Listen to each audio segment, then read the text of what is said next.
Khanderao market પાછળ ખાતર બનાવવા માટે મશીન મૂકવામાં આવ્યું હતું, પરંતુ છેલ્લા 3 વર્ષથી બંધ હાલતને લઈને સામાજિક કાર્યકર્તાએ મશીનની પૂજા કરી તંત્રને જગાડવાનો પ્રયાસ કરવામાં આવ્યો। વડોદરા મહાનગરપાલિકાની મુખ્ય કચેરી પાસે આવેલ ખંડેરાવ માર્કેટમાં ઘણો બધો શાકભાજીનો વેસ્ટ થતો હોય છે, ત્યારે વડોદરા મહાનગરપાલિકા અને સંસ્થા દ્વારા ખંડેરાવ માર્કેટની પાછળ ખાતર બનાવવાનું મશીન મૂકવામાં આવ્યું હતું, પરંતુ છેલ્લા 3 વર્ષથી મશીન બંધ હાલતમાં જોવા મળ્યું છે। ત્યારે સામાજિક કાર્યકર્તાએ મશીનની પૂજા કરી હતી અને તંત્રને જગાડવાનો પ્રયાસ કરવામાં આવ્યો હતો। સાથે વોર્ડ નંબર 13માં ગંદકીની સમસ્યાને લઈને અધિકારીઓ પર આકરા પ્રહારો કરવામાં આવ્યા હતા। સામાજિક કાર્યકર્તાએ તંત્ર અને સંસ્થાના રૂપિયાથી મશીન મૂકવામાં આવ્યું છે, પરંતુ મશીન પ્રજાના ટેક્સના રૂપિયાથી મૂકવામાં આવ્યું છે,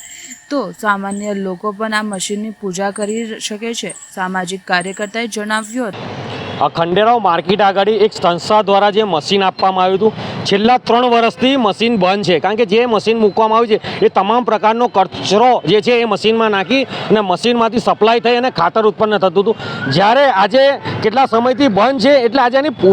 પૂજા અર્ચના કરવા માટે ત્યાં આગળ મેં સ્થળ પર ગયો। ત્યાં અધિકારીને પેટમાં દુખ્યું કે ભાઈ પૂજા નહીં કરવાની, શું અધર્મી અધિકારી છે? હું એ કહેવા માંગીશ, કારણ કે પૂજા એ માનવનો અધિકાર છે, અને જે પ્રકારે અધિકારી કહેતા હતા અમારી પ્રોપર્ટી છે, સાહેબ તમારી પ્રોપર્ટી નથી, લોકોના ટેક્સ અને વેરાની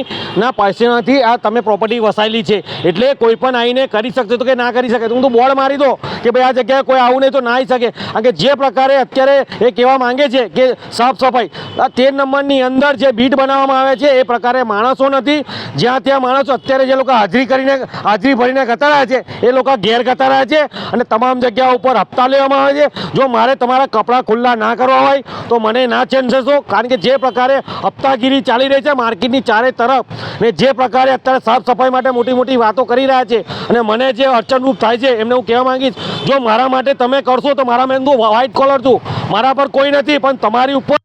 ત્યારે 6 10 આંગળી ઉત્પન્ન થશે, કારણ કે જે પ્રકારે વિરોધ ચાલી રહ્યો છે એ પ્રકારે વિરોધ કરવા દો। કારણ કે જે અધિકારીને પેટમાં દુખ્યું છે એ અધિકારીને હું મીડિયાના માધ્યમથી કહેવા માંગીશ કે સતત થઈ જજો।